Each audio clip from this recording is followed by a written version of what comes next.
Welcome to another episode of the MDS Women Leadership Spotlight series. In this series, we will interview influential women within MDS and talk about their careers and great achievements. I'm glad to have with us today Professor Njideka Okubadejo. Prof. Okubadejo was born in Nigeria. She pursued a career in movement disorders that started in the Medical College of Nigeria. Prof. Okubadejo was the first female to earn the title of a professor in neurology in her country. She is known for her research about the epidemiology and genetics of movement disorders. She occupies many leadership positions in international societies, and she is now the chair of the MDS African Steering Committee. Good afternoon, Professor Okubadejo. Thank you for agreeing to be interviewed today. So my first question for you is, if you can walk us through the highlights of your career as a neurologist and movement disorders specialist. Thank you very much, Dr. Ali, and thank you to the Women in Movement Disorders of the MDS for inviting me. It's really my pleasure, and I feel very humbled to have been asked to share my experience. So regarding the highlights of my career, I qualified as a medical doctor in July 1989. I was 21 at the time, and I had no idea what I was going to do for the rest of my career. But then I realized that I had always had an interest in internal medicine, and so I started my residency program in 1994. And having started, I was virtually forced to specialize in neurology because we didn't have residents who were doing neurology, and there was a service need. And that's actually how I ended up in neurology. So I did my residency training at the Lagos University Teaching Hospital under the auspices of the National Postgraduate Medical College of Nigeria. And I finished my formal residency training in 1998. And then I did my fellowship exams almost 2 years later in 2000. And so the first highlight of my neurology career was that at the time I finished my fellowship and got my fellowship, I was the first female neurologist in Nigeria. And that's really important to me because the neurology specialty in my country had been established for more than 2 decades, almost 3 decades prior to then, and every single neurologist and neurosurgeon was male. So it was just something that showed that neurology wasn't necessarily a male, shouldn't be a male-dominated profession, and women would be able to thrive and excel in the field of neurology. So that's, I think, the most memorable achievement of my career, qualifying as the first female neurologist in my country. And then, as you mentioned, just going ahead with my career, and again, another landmark would be becoming the first female professor of neurology in Nigeria as well. It's also important because in a specialty such as ours, where there's a lot of phobia and there's a lot of trepidation about what you're going to do with your academic career, and people find it really difficult to marry clinical and academic research, it was also very important to me that I was able to achieve that also. I think the other major achievement has been pioneering the field of movement disorders and Parkinson's disease research, training, and impacting the African continent similarly. The networks that I've been privileged to forge in the course of my career have really been important, particularly my association with the Movement Disorders Society has given me the enabling environment to do something that I've been passionate about, which is teaching and training others and sharing the knowledge that I have with them.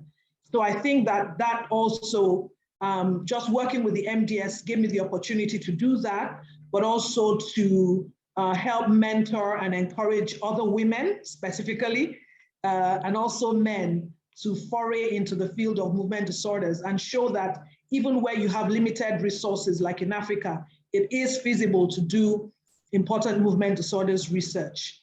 I think I've also been particularly blessed to have had several great opportunities to conduct collaborative research in movement disorders. So I currently lead a group of about 50 Nigerian neurologists as part of what we call the Nigeria Parkinson Disease Research Network.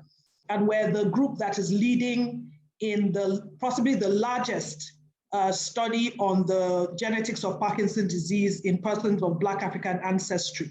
And so that's something that's really dear to my heart. And then finally, the closest achievements to my heart, career-wise, is the opportunity I've been given to mentor other women in the field and see them grow and become increasingly independent academicians, clinicians, researchers, and mentors themselves.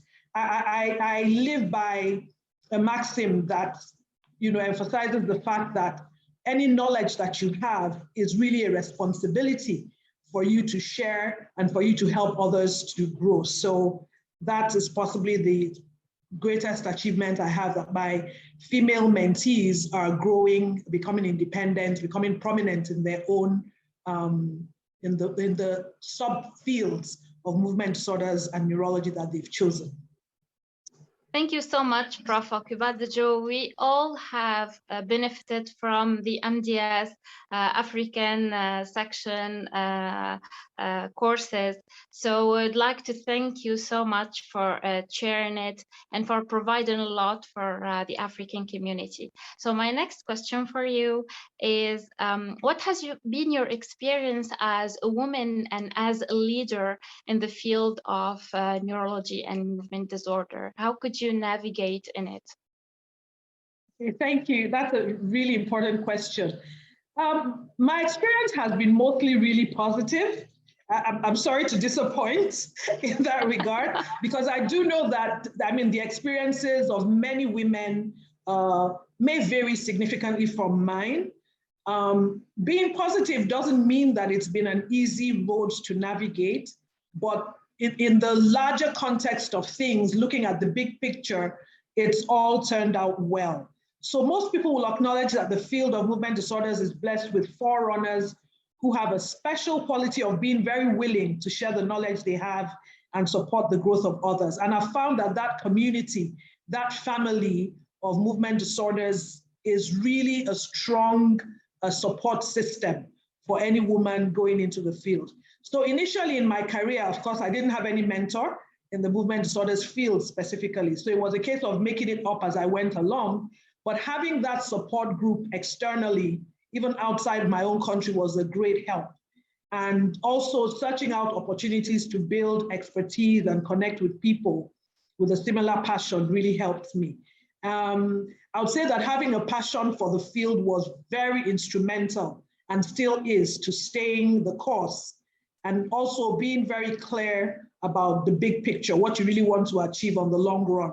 It helps you to overcome the more minor obstacles that may come up along the way. And as a leader in the field, staying focused on the big picture has been very helpful for me in particular. And then seeing the challenges that come up, seeing them as opportunities to, again, ride a bump and then be able to help others when they are faced with those kinds of challenges has really been very helpful. Having a mindset, looking at, again, just look at the big picture, not worrying too much about the obstacles along the way, because those will pass. And then just enjoying what you do as you go along. I think that has also helped me. I, like many people in the field, find the field so fascinating and exciting that is really very difficult to distract me from pursuing that field.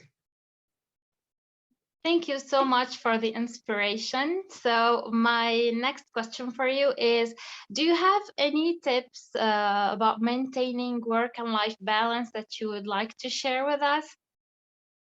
I don't want to sound like a motivational speaker, but I would just say, be happy, be passionate about what you're doing, learn to enjoy what you're doing and just stay focused. So one of the things specifically that has helped me is, because of just how much work there is to do in the office and on the home front, depending on what you're grappling with, having times of solitude to refresh and to regain your mental balance is really important. But for you to be able to do that, you have to be somebody that enjoys your own company. So just getting away from the chaos of it all, enjoying your company, enjoying the quietness, so that you have a habit of enjoying periods of solitude to help you recover and clear your head and think and create. That's really helpful. And then I guess the other thing is, please don't procrastinate. Because I find that for most people, if you're like me, if you put it off, you're going to get really anxious. And when the deadlines are then approaching, when you have multiple deadlines, then you get so overwhelmed that even tasks that are really easy become very difficult for you to do. So what I find is that when things are a bit slow and you're not that busy, if you have a long deadline, like 6 months ahead, start to work on it. Start to put down, if it's a study you're doing, start to put down the main points, start to build your document gradually, start to make notes, so that when it's getting close to the time when you have to work on it, all you're doing is expanding on the ideas that you've had time to think through, so, and then I guess take naps. They're very refreshing, they're rejuvenating. I take a nap every evening myself. So after dinner is nap time. It helps that the food just sends me to sleep, and then I can wake up and do something after that. Yeah. Thank you so much for these interesting advices. So my last question for you is, do you have any piece of advice that you would like to share with women who want to pursue a career in movement disorders? Yes, I think the one advice is, please enjoy what you do, and to know that the field of movement disorders is particularly blessed with people and resources that are always ready to help you to grow. So take advantage of these people and these resources and friendships and collaborations to grow. It might be within your institution, you may have to reach out, but please take advantage of whatever opportunity comes your way to develop your capacity. Okay, thank you so much, Professor Okubadejo, for agreeing to be interviewed today. Thank you for your availability and for moving on forward with African neurology. Thank you so much. Thank you, Leila.